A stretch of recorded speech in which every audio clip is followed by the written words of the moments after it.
বাংলাদেশ সশস্ত্র বাহিনীর লোগো ব্যবহার করে একটি ভুয়া প্রেস বিজ্ঞপ্তি প্রকাশ করেছে।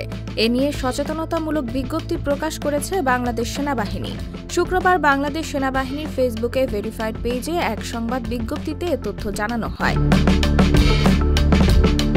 বিজ্ঞপ্তিতে বলা হয়, সম্প্রতি একটি স্বার্থান্বেষী মহল বাংলাদেশ সশস্ত্র বাহিনীর লোগো ব্যবহার করে একটি ভুয়া প্রেস বিজ্ঞপ্তি প্রকাশ করেছে, যার মাধ্যমে সাধারণ জনগণের মাঝে বিভ্রান্তির সৃষ্টির পাশাপাশি সশস্ত্র বাহিনী ও জনগণের মধ্যে বিভেদ তৈরির অপচেষ্টা চলছে।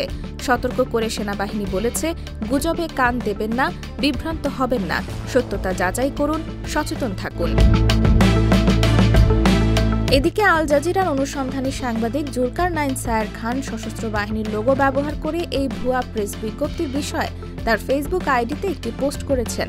পোস্টে তিনি লেখেন, পলাতক দলটির কতিপয় উগান্ডু সশস্ত্র বাহিনীর লোগো ব্যবহার করে মনের মাধুরী মিশিয়ে একটি চিঠি প্রকাশ করেছে। চিঠিটি কেন ভুয়া সেটা আপনাদের জানা প্রয়োজন। সামরিক বাহিনীর সাধারণ সদস্য ও কর্মকর্তারা কখনোই যৌথভাবে এ ধরনের চিঠি প্রকাশ করবে না। আর ৩ বাহিনীর সদস্যদের কুরকুরানি এবং প্রেম এই পর্যায়ের না যে তারা সকলে মিলে এমন পুতুপুতু টাইপ একটা চিঠি পয়দা করবে।